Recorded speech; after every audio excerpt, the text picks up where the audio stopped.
World Art and Culture, Lesson 4, Part 2.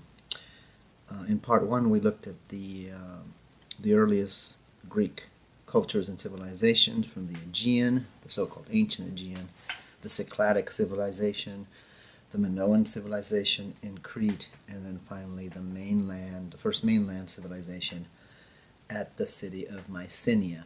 Now we'll proceed to discuss the post-Dark Age world of Greece after the disaster or otherwise catastrophe of around 1200 BC. Greek civilization reemerges, beginning somewhere around the 8th, maybe 9th century BC, and it will develop, of course, now into eventually what we have come to know as classical Greek culture. This will begin on the mainland and perhaps centered on the city of Athens, where most of the great Greek accomplishments politically, culturally, will develop. Athens will become the center of Greek culture until the time of Alexander the Great. Now let's review a little bit about, review and expand upon Greek religion. Greek religion, as we said, is unique because of its communal aspect. It's a religion that centers on rites of the sacrificial rites, sacrificial rituals. It included children and women in its activities. It was also quite a aesthetically centered religious system, meaning that the rituals themselves, and as we'll see other aspects of Greek life, were connected to Greek notions of beauty and of general aesthetic considerations. The sacrifice was the most important rite. It included sacred pourings or libations, votive offerings, vows that were made. Like all cultures that deal in sacrifice, sacrifice for the Greeks was a kind of reciprocal gift that necessitated both a gift, a sacrifice, some kind of sacrificial offering in return for something. The Greeks often sacrificed in a way of giving thanks, but also reciprocally as a way of asking for good events, good weather, good fortune in war, etc. Greek religion also is unique because of its pantheon, its gods.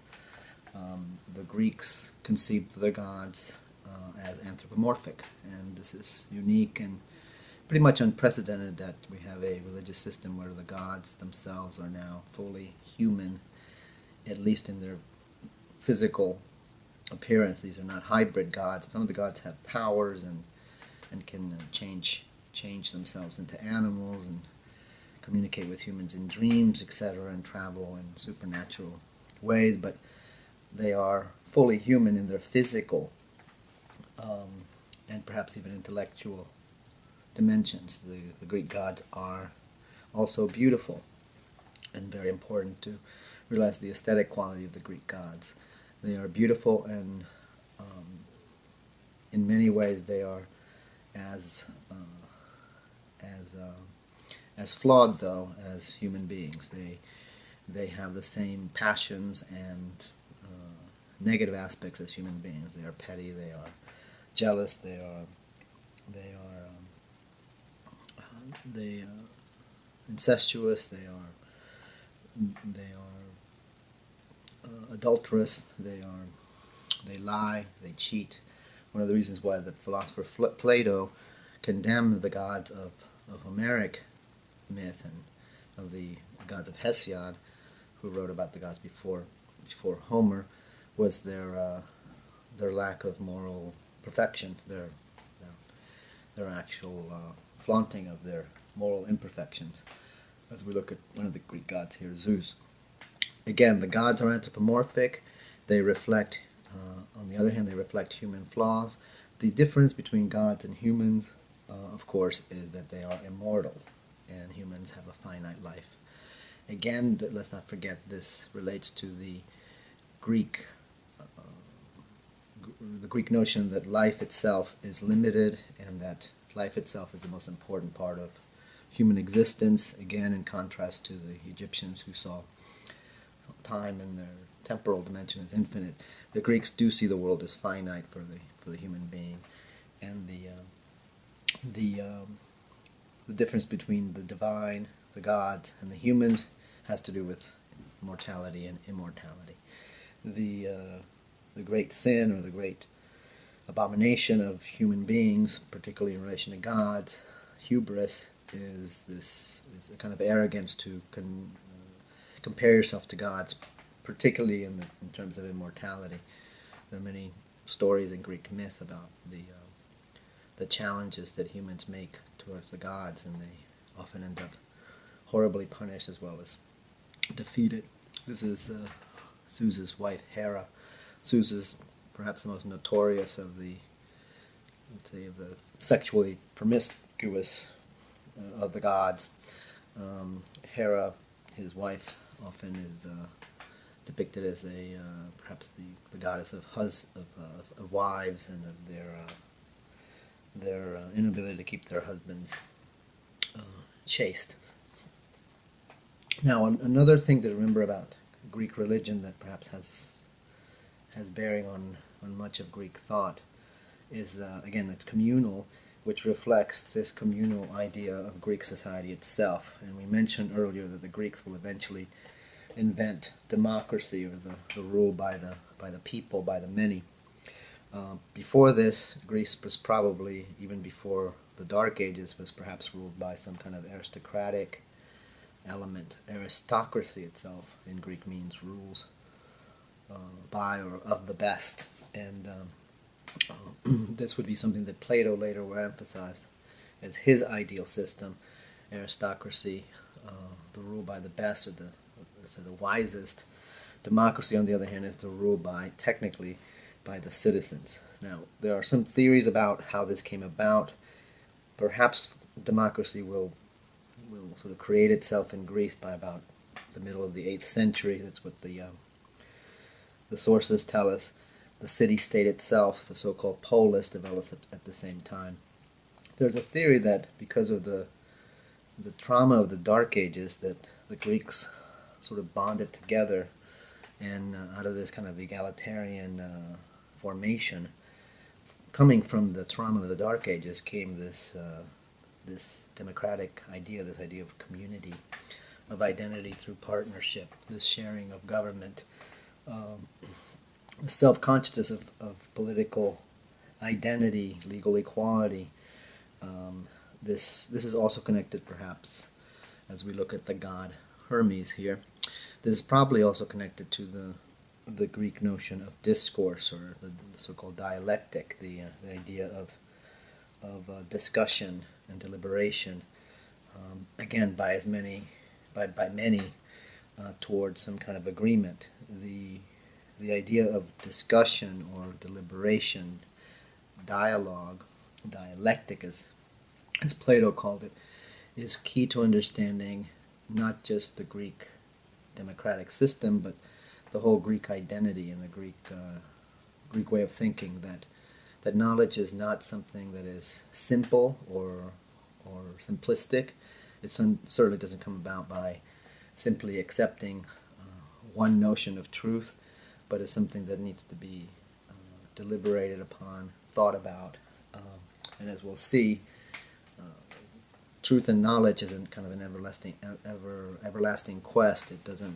It's not finite, and or teleological, as we might call it. It's a much more of a path or a journey. Now, this let's call it egalitarianism, democracy, partnership, community. All these notions that seem to pervade all of the Greek institutions will, of course, inform and have an effect upon what will become key questions and unprecedented questions that the Greeks are going to ask These are questions that were pretty much taken, well, these are issues that were pretty much taken for granted. They were never questioned by the people of Mesopotamia, by the Egyptians even. But the Greeks are the first sort of inquiring people who never took anything for granted, never just simply accepted the given. This could be connected to what we just mentioned, this sense of knowledge being something that has to be deliberated and discussed. Nonetheless, the Greeks are going to ask questions that are unique and unprecedented. Most of them begin with sort of abstract notions that, again, the earlier civilizations simply took for granted. What is truth itself, for example? That was one of the questions. What is truth? From this comes the idea of logic or logos. What is happiness? How do you live the right life? How do you procure happiness? This, of course, is going to lead into the development of the idea of ethics. What is beauty? Beauty really was not discussed in any way like the Greeks will discuss it until the Greeks. Beauty was really not a category of thought. There was craftsmanship, there was value, as we saw, but beauty as an aesthetic dimension of human creativity, and as we'll see, as a divine manifestation of supernatural form, is something the Greeks will invent. Aesthetics will be the study of beauty. History pretty much will be invented by the Greeks. Myth, of course, predates history.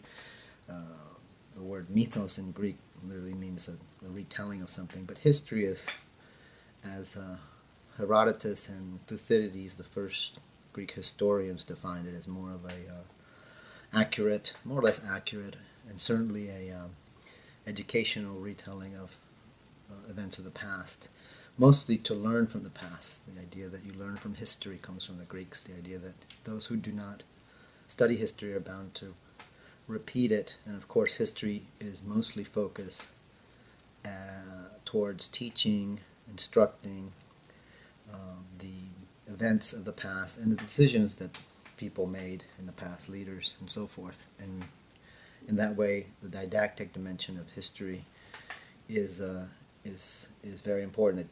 It teaches you. What is love? Another unprecedented question. What is sexuality? The Greeks will make a distinction between love and sexuality, perhaps. They will certainly see sexuality and love as not necessarily synthetic and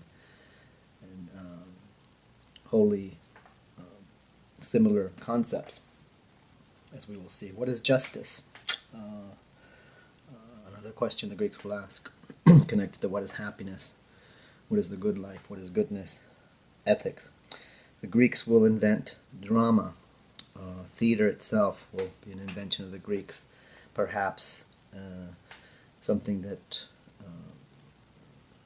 derived from primordial times in the aspects of ritual. According to Greek mythology, the inventor of drama and the theater itself was Dionysus, the god of wine, the god of sexuality, the god of passion and excess. We'll talk about drama as an important part of Greek life in a minute. To return to the Greek gods, as we look at some other deities here, this is Aphrodite, the goddess of love. Love for the Greeks, as we just mentioned, is not necessarily the same as sexuality. Love, or philos, as the Greeks called it, is more of a familial term, between the love between parents and their children, between mother and father, the love for brothers, sisters, for friends, for your country, the love of institutions, this kind of the love of people for each other, brotherhood of man, we might call it now. That is different, of course, from eros, which is more sexual love or passionate love or erotic love, which can but is not necessarily related to philos.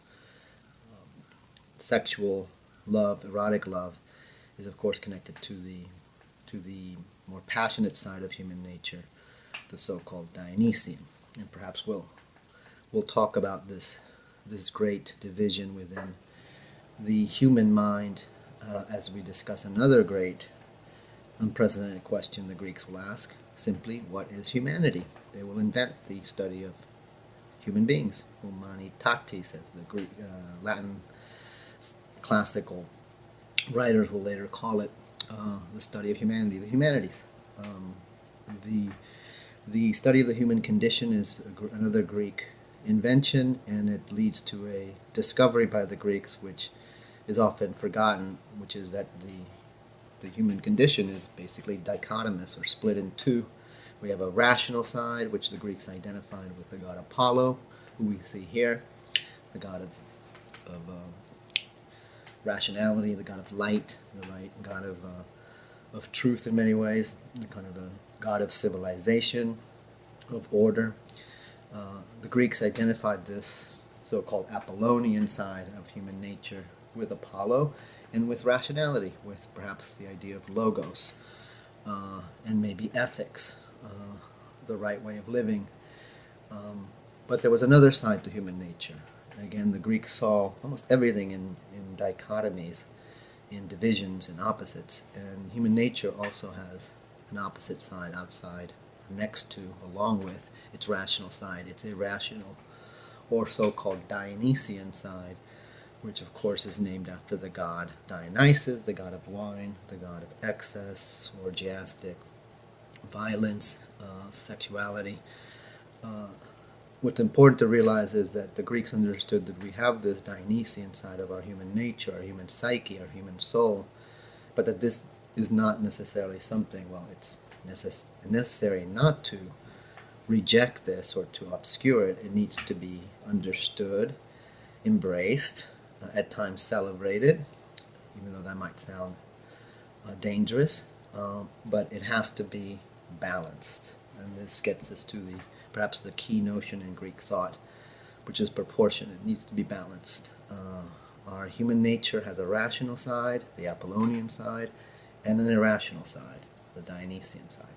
These two poles have to be balanced, like everything else in life, through proportion, through harmony.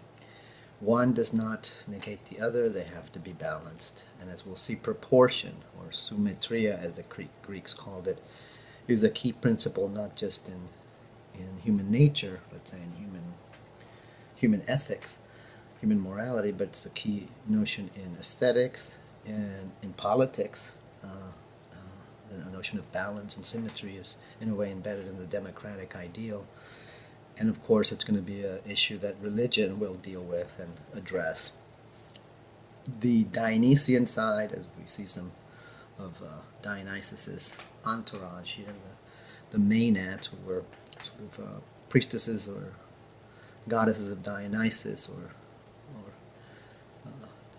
in some ways you could call them groupies of Dionysus, who involved themselves in ecstatic and intoxicating dances. The Dionysian side, again, is something that is part of human nature. It can't be denied, it can't be suppressed, it has to be balanced, just like everything else in life. Sound mind, sound body. The Apollonian and the Dionysian have to be balanced and proportionally adhered to. Now, Dionysus is very important because, as we said, he also is claimed as the inventor of drama. Now, Greek drama, Greek theater, according to the myth or the legend, was invented by Dionysus as a ritual, perhaps a sacred circle. Many of the words that are still around in theater, like orchestra, chorus, the word tragedy itself, which literally means goat song, have to do with, etymologically speaking, have to do with Dionysian rites. And it's believed the first sort of theatrical structure or drama was perhaps a sacred rite, which was done inside of a circle, which included music and song, of course, drinking, intoxication. Those who were initiated,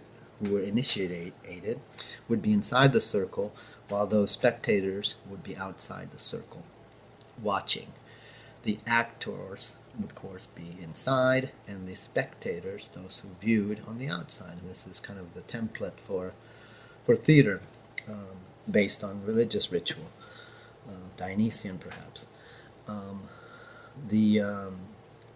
The actors eventually, those who initiated and performed the rituals would eventually become, of course, actors. The word drama itself is connected to this. Drama is a kind of a sacred act or deed. It comes from the verb to do. And then theater itself means literally a place of seeing or a place of viewing. The Greeks divided their theater into comedy and tragedy.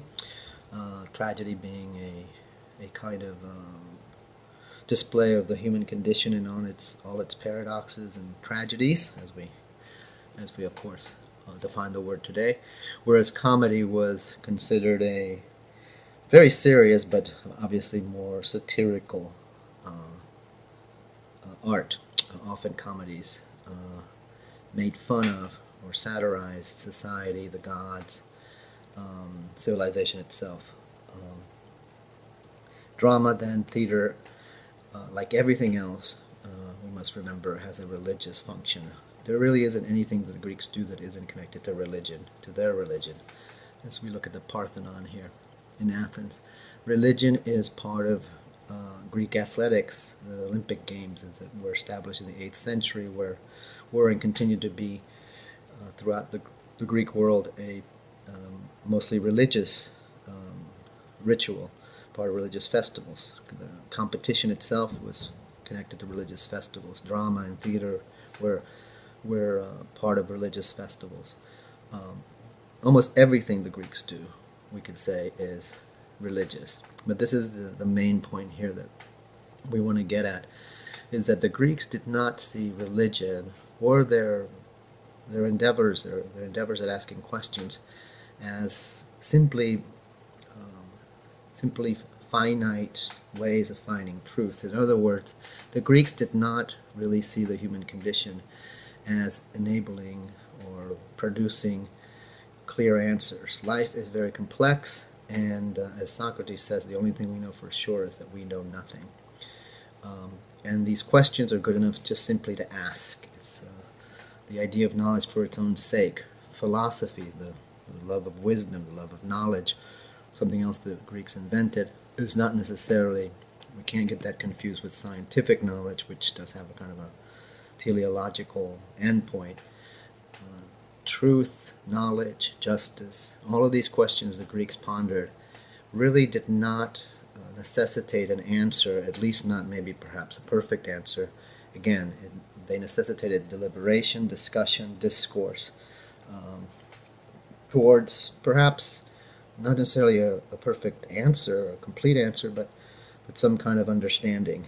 And the idea that questions are in themselves important to ask, and the quest of the question is what's important, is something the Greeks, again, seem to have invented.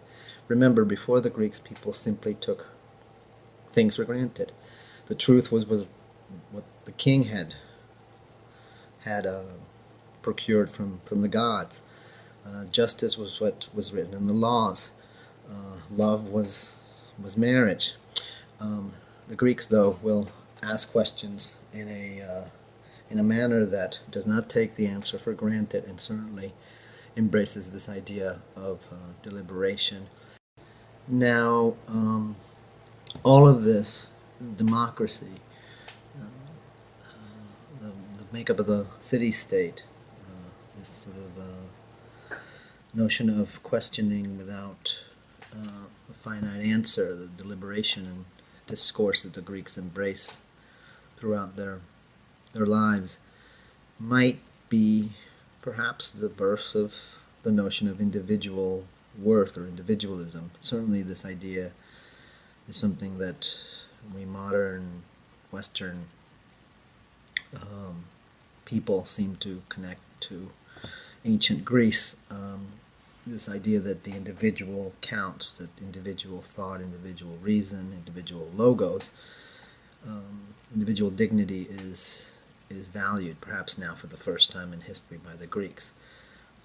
If we believe this and we hold on to the usual narrative, this individualism will in many ways be perhaps usurped or taken aback in the at the end of the classical world in the Middle Ages to be reborn, perhaps in Florence during the Renaissance. But we'll discuss that possibility later. Now the Greeks, of course, are inventors of the notion of beauty, as we just said, or aesthetics. And aesthetics, which comes from the word to perceive in Greek, aesthesis, was, of course, connected to vision and to the optical apprehension of the world. The Greeks, we could say, are the first naturalists, the first people that looked at the world directly, did not see it as a obscure thing, and then went about to represent that world in images, through linguistic representation, in history, in the narratives of history, and in another Greek invention, literature, poetry, epic poetry, lyric poetry, and of course drama. This notion is, the Greeks knew it, is mimesis, which just means imitation, the representation of life, either visual representation through images, architectural representation, and of course linguistic representation. The Greeks, perhaps because of their focus on life, wanted to record that life and make it memorable, as we saw this was something that went back to the first civilizations. Architecture itself played a huge role in Greek life. Most of the architecture, like everything else in Greece that was of value, was religious. The temple was the main center for the Greeks, the temple where the tenemos, where the god would live or appear, was the central focus of religious life. It's where the Greeks did their religious sacrifices and their rites, their sacred rituals usually were preceded by a procession of the community to the spot of the temple where the sacrifices, libations, votives, etc. would be performed, again in a communal way. Greek architecture, of course, was connected to Greek aesthetics, and it was supposed to be, again, beautiful. And to understand the notion of beauty for the Greeks, we have to understand where it came from. And it came from Pythagoras, from the pre-Socratic philosopher and religious figure who in many ways we could say invented or discovered the idea of music. The idea of music meaning harmony, proportion, symmetry, rational intervals of notes and sounds. Pythagoras apparently invented or discovered the relationship between numbers, ratios, and music. This, of course, for him was not simply a artistic discovery, but he went on to create a whole school of thought whose motto was basically that all was number, all was based on number. Mathematics derives from this. The Greeks didn't invent mathematics, but they certainly gave it this dimension of aesthetic as well as cosmological significance. The Greeks, through Pythagoras, through Plato later on, believed that the universe itself was literally musical. It was created by God in a kind of design of harmony and concord and rhythm and proportion. This was numerical, deeply numerical in the end, and therefore the proportions and dimensions, ratios, harmonies, numerical proportions and harmonies could be translated, of the universe, which were divine, could be translated into art, into architecture, architectural proportions, and of course into the human figure. The Greeks believed the human figure, particularly the male figure, was the most beautifully proportioned natural thing created, natural creation created by God. And they would, as we all know, would literally worship the human figure in an unprecedented way. Females were beautiful too, of course, but they were not equal to males. Therefore, they usually were depicted in a clothed manner. Nudity, which is another concept the Greeks invented, was strictly, until about the 4th century or so, strictly for men. Remember, we understood non-clothed people or naked people before as simply indistinct slaves. The Greeks will invent a category of ideal nakedness, let's call it, called nudity, which they will of course exploit not just in their art, but as in a way of representing their gods. Their gods are many times showed, the male gods, nude and beautiful. To return to the theory of mathematical beauty, for Pythagoras, beauty again is a quality of number. Beautiful proportions, beautiful harmonies can be translated, or not translated, but are literally representations of the divine music, the divine order, the divine proportion of God's universe, of the universe, cosmological harmonies that are part of the order of the universe. This notion eventually will be known as the Great Chain of Being. In Christian times, it will be called the music of the spheres. It's the idea that the world, the universe, is made up of numbers, and again, not simply mathematical in a quantitative sense, but also qualitatively, that there's a certain proportion that comes out from God, that touches every part of creation, from the smallest to the largest things. And it also has to do with, of course, movement, because music, after all, is in time. And the movement of the heavens, the movement of the universe, the music of the spheres is not arbitrary, but has a kind of order to it, a harmony, a concord, a proportion. This music, let's call it this movement of the universe, because the Greeks understood the universe as constantly moving, is a very important notion, because it has to also do with the idea of motion as mathematical, proportional, and beautiful. The Greeks understood, for example, rhythm as the movement of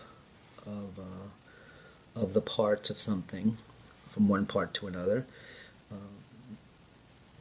manifested through the perception of the object by the human subject. We see movement in things. We see movement in figures. We see it in architecture. And really we don't see it, but we feel it. And this is an important thing to remember, that the Greeks also introduced. Movement is emotion. We still have this notion in our English word emotion, which of course is literally motion, comes from the word motion. And we still connect to this idea when we say something moves us, something is moving. But we've forgotten the linkage between this and actual physical motion. The Greeks believed that feelings and emotions, passions, were literally caused by the movement or the stirring of the soul. That's why they had such tremendous focus on the notion of movement, because movement was not just movement, but was something that could eventually move your soul, could produce an effect in your soul. Ultimately, of course, the root of all movement, which of course is mathematical and proportional, is God. So when our souls are moved, they are being moved by God. And we perhaps feel this when we look at something beautiful, when we look at a beautiful painting, a beautiful image, a beautiful statue, when we hear beautiful music. It moves our souls. The Greeks, again, through Pythagoras, believed that everything derives from proportion, rhythm, harmony, concord, and that certain combinations of these ratios of notes, which could be translated to visual proportions, could move the soul. And for Pythagoras and for later theorists of music and architecture, different ratios, different arrangements, different designs of proportions, of harmonies, of ratios could stir the soul in different ways. Some combinations could make you feel sad. Others could invite passion. Others could invite fear. Others can invite happiness. And again, this was not just simply the sound of notes and musical intervals, but they could be translated into visual characteristics, proportions, movements, lines, colors. In architecture, it was the orders of architecture, the combination between the columns, the architraves, the pediments, etc. And all of these would have certain proportions, certain measurements that would harmonize into some kind of effect that could be not just seen, but perhaps felt by the soul. This is really the core of the cluster of meaning behind the idea of beauty, is that it somehow eventually comes from reflects or echoes the harmony of the universe, the divine music that controls and drives and moves the cosmos, which of course is ultimately God. This is going to be adopted by Christianity, and we'll translate it into Christian terms later on, and we'll study that. But for now, we need to remember the relationship between beauty, music, and of course religion or cosmology, let's call it. The Greeks didn't see beauty simply as something pleasing to the eye, but they saw it as a manifestation of divine presence, divine animation, divine harmony. The world is animated, the universe moved, affected by God, and that reflects itself in beauty. Both human, natural beauty, the beauty of a beautiful person, the beauty of a beautiful natural thing, but it can also be created. It can be part of techne, a Greek word for art. It can be created by an artist, by a craftsman, through a painting, through an image, through a beautiful musical piece, through beautiful poetry, which is of course based on harmony, rhythm, meter, etc. This linkage between beauty and religion and music is connected, of course, to the Greek view of physical beauty also, which was, of course, religious in the sense that beautiful physical proportion, the beauty of the body, particularly the male body, was a type of reflection of divine beauty. This also will inform the complex attitude the Greeks had towards sexuality. Remember, sexuality being part of the Dionysian side of human nature, passion, erotic, desire, violence perhaps, is not necessarily the same as love.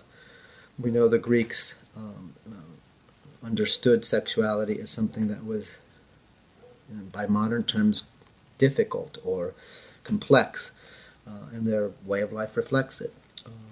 Prostitution was something that the Greeks saw as necessary, particularly for men. They also saw the sexual relationships between men as not necessarily, as necessarily probably rational, in that men were equals, and the love, the philia between two men would be more perfect than any other love, and that this could include sexual passion also. The final thing about this is that it was complex, and again, like everything the Greeks thought about, it didn't have a finite answer. Now let's go back to beauty and note the mode of representation that the Greeks had and compare it to the Egyptians, because that's the best way of doing it. Egypt, of course, had a very strict, planar, grid-oriented, objective mode of representation, as we studied earlier. The Egyptians did this because they wanted a representational mode that reflected their philosophy and their religious attitude, their attitude, of course, dominated by the notions of permanence, continuity, and infinite cyclical time. Therefore, they, as we know, they depicted humans, particularly humans, in a very strict, planar, objective, non-foreshortened fashion to display more or less as much information as possible from an objective viewpoint. Objectivity meaning that it was, for the Egyptians, the figure should not be seen as something from a particular viewpoint, from a subjective viewpoint, but from an objective, universal, timeless, permanent, continuous viewpoint. That's why the mode of representation of of Egyptian art is quite planar, principle of planarity that we've discussed, and of course, in a way, kind of structured through the grid. The Greeks, on the other hand, were not interested in the afterlife, as we said. They did not have a high regard or interest in the afterlife. Their interest is in life. Therefore, they depict things much more subjectively, with movement. Remember, movement is change. The Egyptians don't like change. Change is, in a way, an embracing of linear time. Whereas movement and change for the Greeks is not only beautiful, but it's also an acceptance and celebration of life, of change. Therefore, the Greeks will depict figures increasingly in more movement, with foreshortening, with naturalism. Greek art has development. It's a key part of it. It develops through the centuries from a geometric period to an archaic orientalizing period, as it is sometimes called, where Eastern influences were used, to their archaic and then classical period. And all of this is always progressive development. It's development towards some kind of perfect, ideal depiction of the human figure, of nature. This is not just part of visual arts, but it's also something we see in literature. The idea of mimesis, of imitation of nature, something the Greeks were probably the first to do, is something that has development, because the Greeks were trying to develop their visual representations as well as their linguistic representations as accurately as possible, accurate to what life is, to what life represents. That's why we can say, in complete contrast to the Egyptians, that the Greek aesthetic history is one of development. Their artistic history is one of development, of change. By the time of the classical period, let's say around 500 BC, we see this kind of command of naturalism, perspective, foreshortening.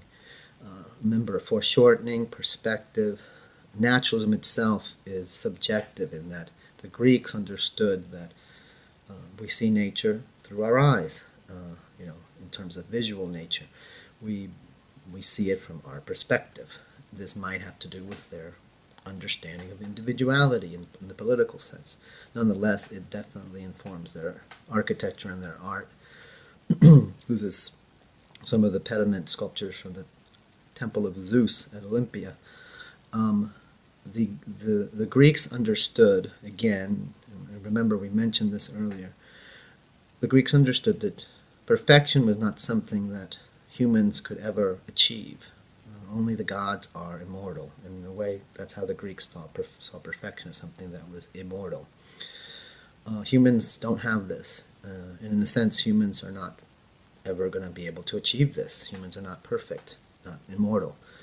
But we can strive for this, just like we can strive for justice by questioning and deliberating upon the question of justice, the question of truth. What is happiness? These are things that we perhaps will never perfect.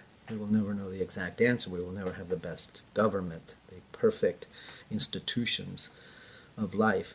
We will never have perfect art, but we can at least strive for it. This is what idealism is. Idealism is a striving for what could be, or what should be. The Greeks understood that this was something possible. Maybe impossible in this life, but certainly possible intellectually in terms of their thought. And again, echoing what they did in the intellectual realm, in art they strived for perfection. Eventually in the classical period, that's what we see. We see a kind of idealism in the art, a kind of depiction of Greek myths, human history, whatever it might be depicted, in a way that was not just simply realistic, but idealistic. Remember that the Greeks understood life and the human condition and the universe itself as divided into dichotomies of opposites. The same thing with this notion of idealism. The opposite of idealism, in a way, is realism, the way things are. The classical period, let's say beginning with the Temple of Olympia, Zeus at Olympia, and of course the Parthenon complex, the Acropolis in Athens in the 5th century, and also so-called classical Greek art, perhaps reaches a balance, not completely an idealistic state, but a balance between realism and idealism. This is something that was reflected in Greek philosophy. Plato is the great idealist philosopher who believes in the perfection of the forms that exist outside of the physical world. Aristotle, his student, believed he was much more of a realistic philosopher, a pragmatist, perhaps the father of science and empirical knowledge. He believed that it was the things that we can see, the things that we can experience, the reality of the world that we need to take import in, whereas Plato was much more of an idealist. Again, it's this dichotomy of thought, dichotomy of categories that dominates the Greek way of thinking, and we see it in art as in anything else. And let us not forget that what the Greeks called art is not what we call art now. For them, art is techne, which is, we get the word technology from that, of course. It's skill, craftsmanship, physical labor. It's much more of the idea of craft. The idea of art is something original and individualistic and a product of genius, or self-expression is something that doesn't really come into history until at least the Renaissance. The human figure, as we said, is in a way the most beautiful creation of God, and that's the reason for the Greek obsession with it. And we can see the development of Greek art through the depiction of the human figure. As opposed, again, to the Egyptians, the Greeks wanted to depict movement. And movement, of course, can also be depicted through proportion, through rhythm, through harmony of the parts. Remember that proportion is but a ratio, a relationship between two operations. It's an operation of relationship, basically. Proportion for the Greeks is relative to some kind of modal unit.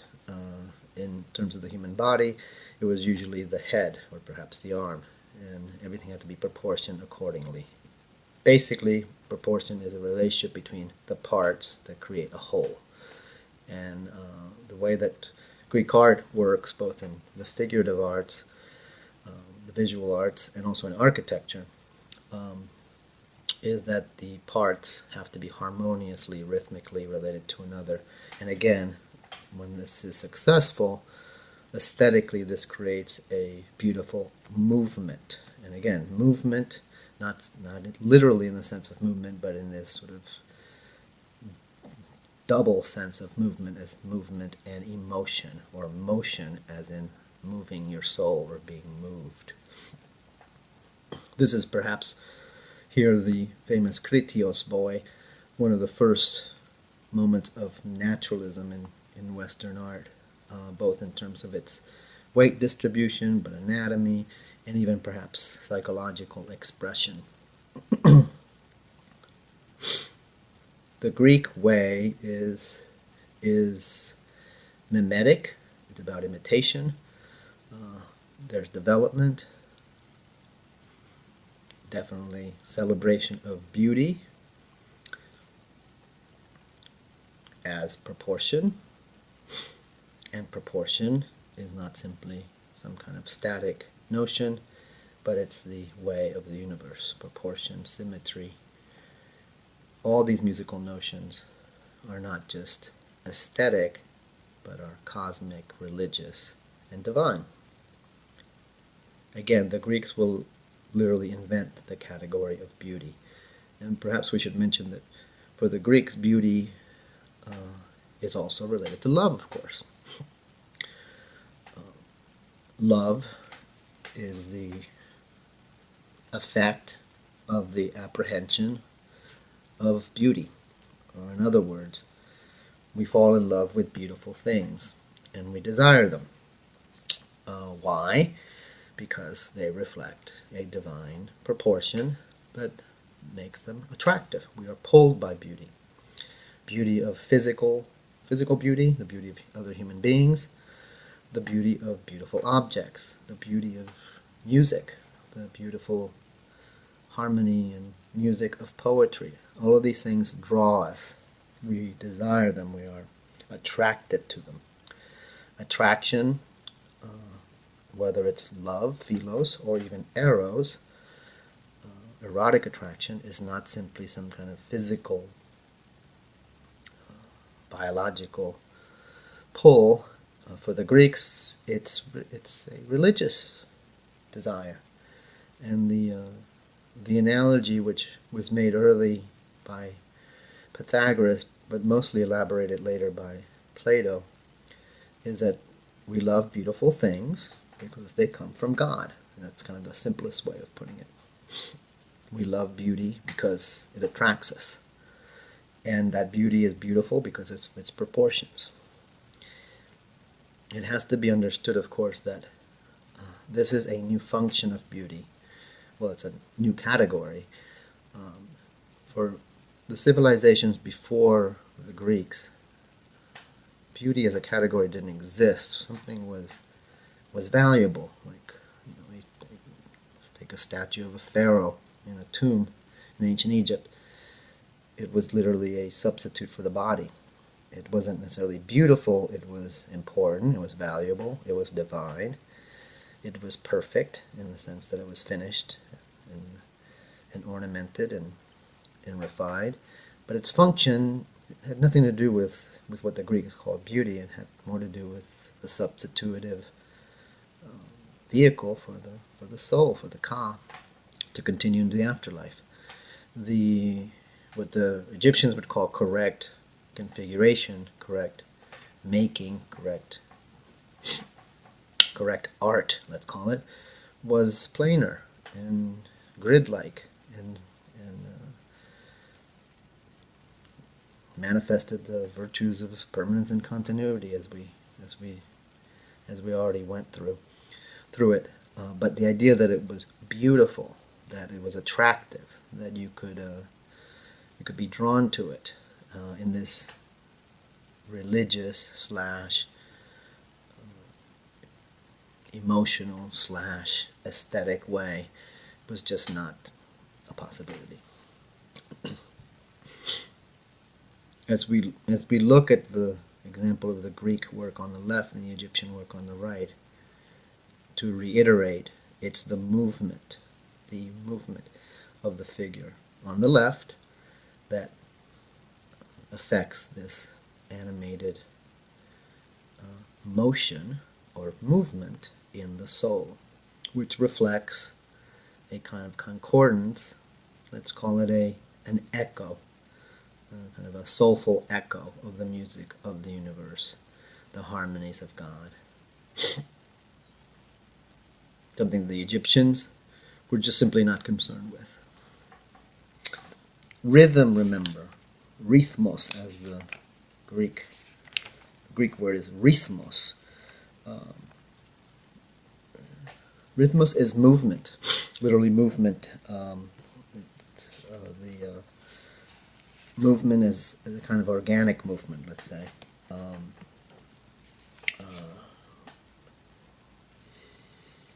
It's connected to symmetry, to proportion, but in a way has this notion of time, the rhythm of the movement of the eye through the figure.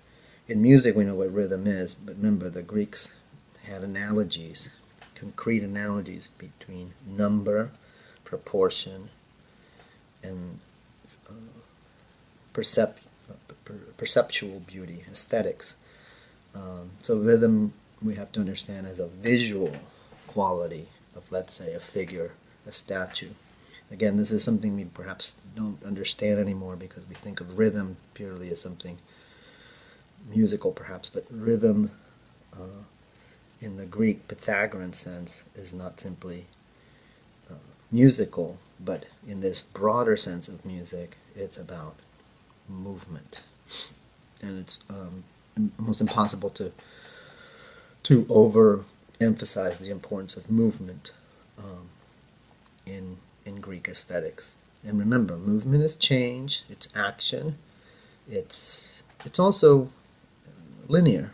Movement implies movement towards something, which we might connect to the interests that the Greeks had in life and in the journey of life as a linear journey, something that permeated everything we've studied so far.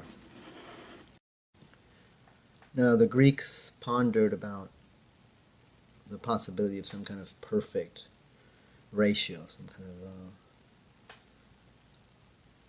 of perfect combination of rhythms and proportions. Plato, perhaps through Pythagoras, or perhaps Pythagoras, and then elaborated by Plato, thought of perhaps a perfect ratio, the so-called golden mean, which it's a mathematical ratio which we have found even today in natural objects, in various ratios of flowers and the nautilus and so forth. The so-called golden section or golden mean has fascinated people for thousands of years. It's important, though, to realize that the Greeks, like everything else, saw proportion, not necessarily relative, but proportion, or let's say beauty, depends on and has to be sort of accounted for in history and in individual cases and so forth.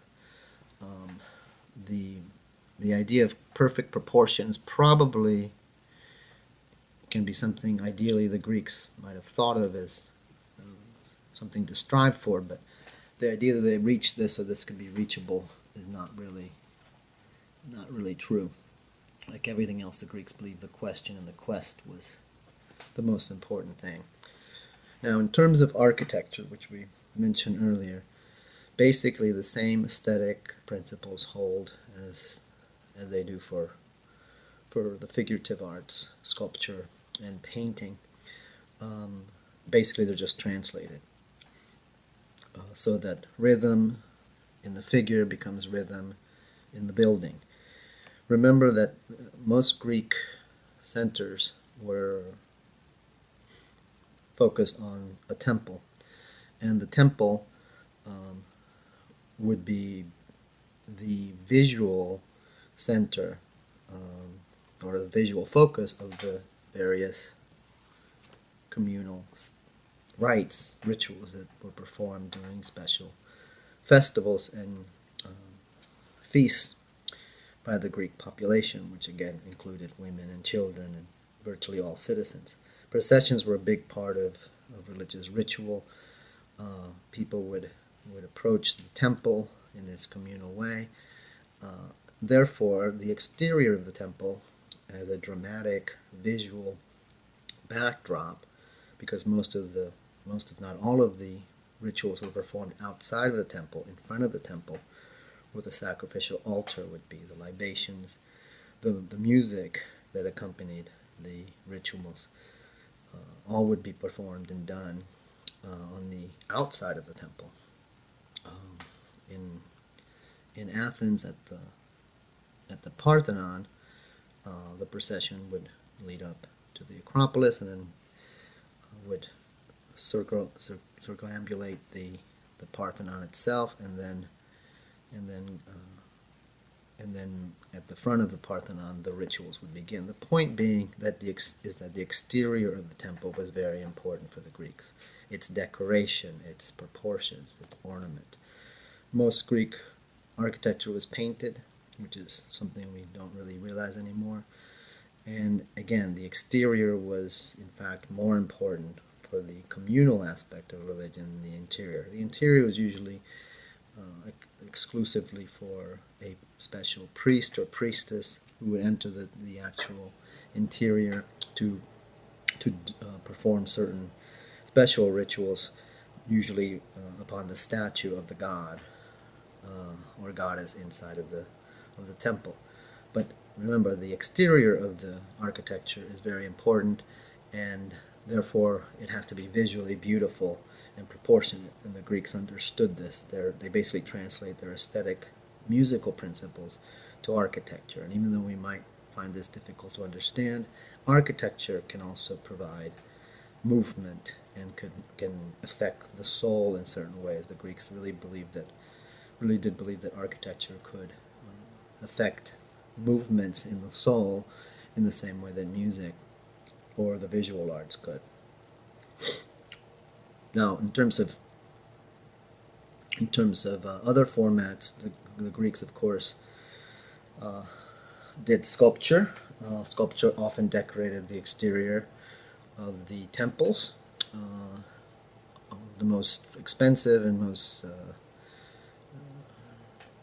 most honorific of all materials, though, was bronze, which was expensive, also was difficult to work, keeping in mind the idea of Greek art as techne, art as technology, as craftsmanship. This is one of the few remaining full examples of a bronze statue, perhaps of a warrior. You can see here the beautifully rendered proportions, the focus on the anatomical nudity and ideal proportions. One of the things that the Greeks reached, perhaps in the classical period, to a somewhat level of perfection, was this proportional balance between the passive and the active. The Greek word pathos means something like passive. It means literally what affects you as the object of an outside effect. And then action was the opposite of this. Passive active. This is what we're dealing with here. And like everything else, the Greeks saw this as a dichotomy, passive and active. Passive is when something affects you. Active is when you act on your own. And Greek figures of this period, and this is pretty much a classical figure from the 5th century, seem to record a kind of balance between active and passive. It's interesting to look at these figures. It's hard to see whether the figure is actively in motion or passively reacting, whether it's about to act or is contemplating action. As we look here at the famous Doryphorus of Polyclitus, this balance, again, between action and inaction, active and passive, is not necessarily seen but perhaps felt as we look at these classical statues. It's hard to tell where action begins or pauses, whether the figure is moving forward or settling back.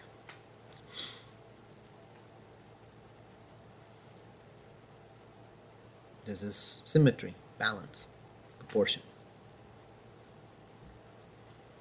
Active, passive. And when we reach this classical moment, let's say this is the classical moment here, we see this mean, this balance between the two extremes of human movement, let's say, or human action. Action and passivity. Active and passive. This particular figure was referred to as the canon by later writers on Greek art. The canon meaning that the Greeks believed this figure, or this set of proportions here, might have been as close to a canonical or universal norm of proportion of the figure. Again, the the movements of these figures are not necessarily obviously virtual or real. They're more felt or affected upon the viewer. Remember, movement, emotion. The movement of the body is a reflection of the movement of the soul. The viewer can also be moved by the viewing of a beautiful thing. And this movement ultimately derives from God.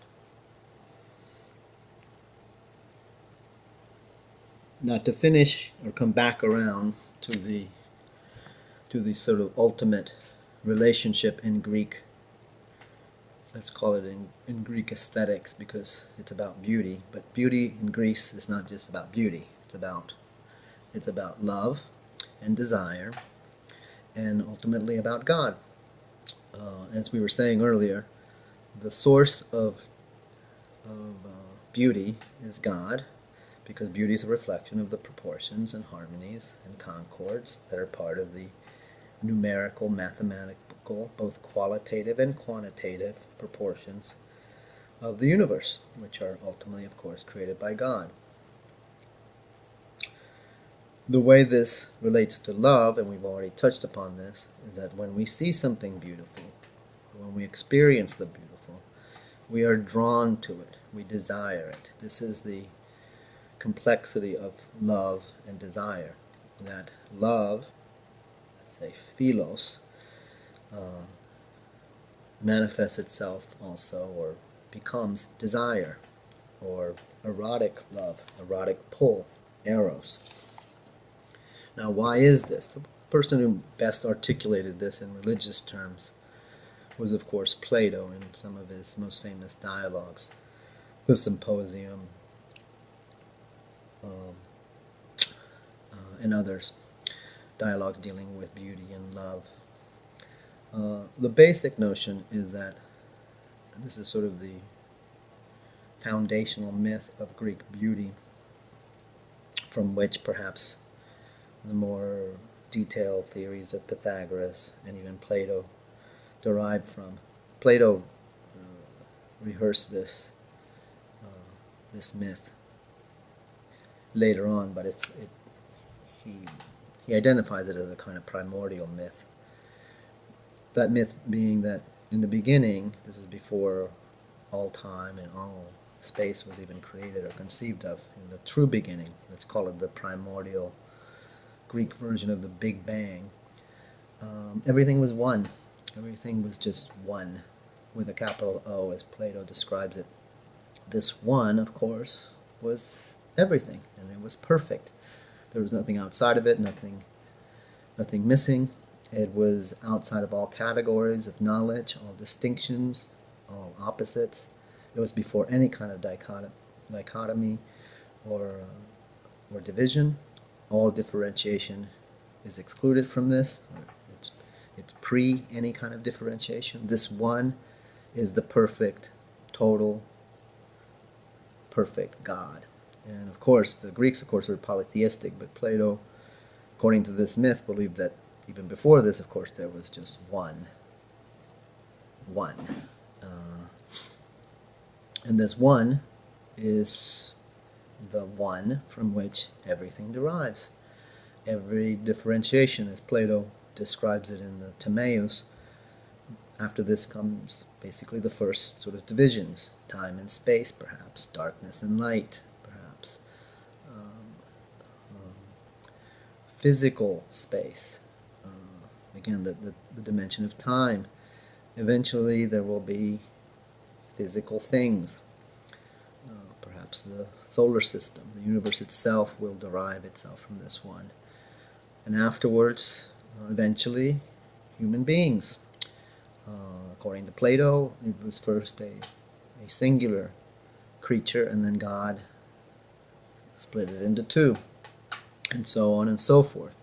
This constant differentiation or division continues through the ages, animals, plants, and human beings as the generations go by.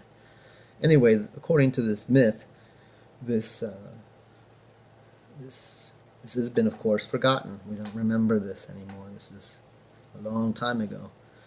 And but that spark, the spark of the one from which we derived, from which we were all born, is still there somewhere inside our souls. It's hidden. Freud would probably call it in our unconscious, but this is pre-Freud, so we'll say it's in the soul according to Plato. And this spark can be ignited, and it's ignited by love. When we fall in love, when we see something beautiful, which is the reason we fall in love with somebody or something, is because they're beautiful, we begin to remember. We begin to remember where we came from, or as Plato called it, we begin to unforget. The Greek word is anamnesis, which means literally to unforget.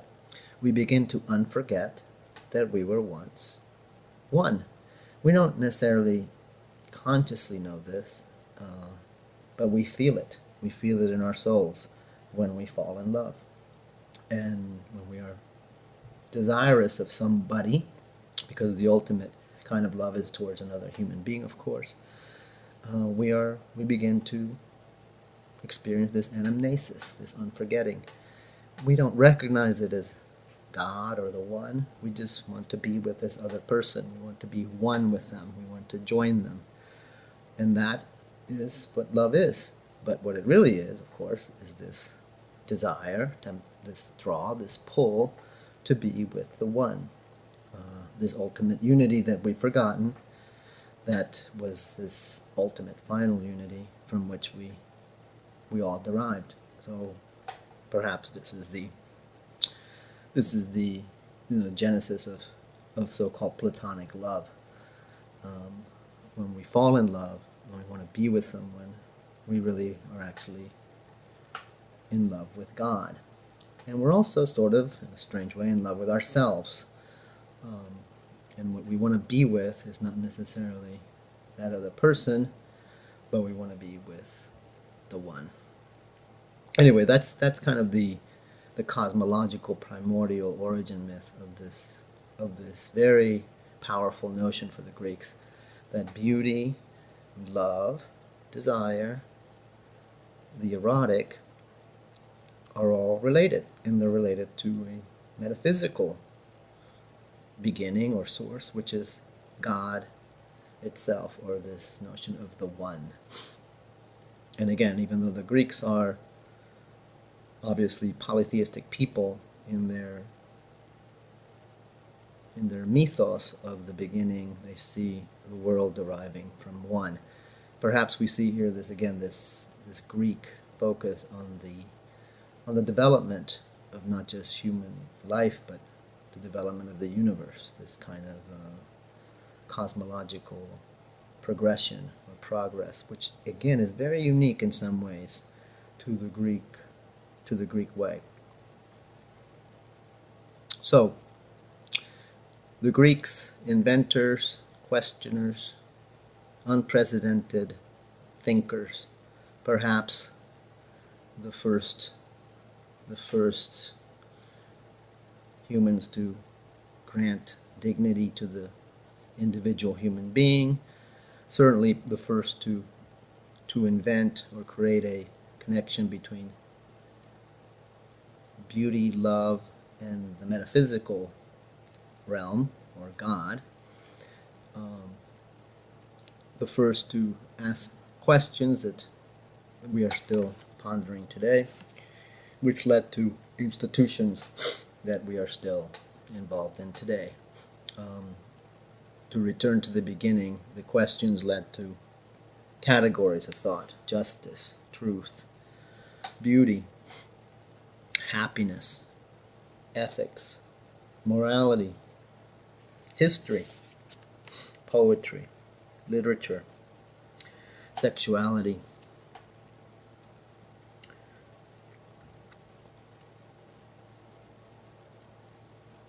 All of these are basic. We're basically listing the categories of the humanities in many ways, and other disciplines. But again, these were new and unprecedented in terms of the Greeks. Now, when we begin studying our next civilization, the Romans, we'll see quite a different attitude in the Roman world. One of the things that we still don't quite understand as well, maybe as the Greeks understood themselves, is the relation between beauty and sexuality, or the erotic, which we just discussed in terms of the linkage between love, beauty, desire, and God. One of the things that the Greek world passed on was this sense of physical beauty as something valuable for human contemplation in all its complexities. After we study the Roman world, we're going to begin discussing monotheism and eventually Christianity, and we will hopefully remember the Greek world as it was here, and then perhaps begin to try to understand how Greece was assimilated, appropriated, parts of it discarded by the Christian West and the Christian East. The story of Greek civilization, of course, in many ways, is postponed by Christianity, let's say, to be reborn during the Renaissance. But I think we have to remember that at the time of, certainly the time of both the event of Christianity and its aftermath, Greece was a dominant power in the Mediterranean. After the golden age of Greek classical civilization, Alexander the Great, the Macedonian prince, will create an immense empire that will bring Hellenic culture to all of the Mediterranean, the so-called Hellenistic age, which will reach into the centuries after the birth of Christ. As we'll see later, when the stories of Jesus are first written down, they're going to be written in Greek. And although there's a complicated question that we will deal with, Greece certainly does not stop its influence upon the Mediterranean world, the Near Eastern world, the Western world, after the end of the Hellenistic period. In fact, we will see many of the notions we've just studied continue to make a huge impact on the Roman, on the Hebrew, and the Christian worlds up until perhaps the Renaissance itself. But now we'll turn to the Roman world and see the transfiguration, appropriation, rejection of this Greek world by our next civilization, the ancient Romans.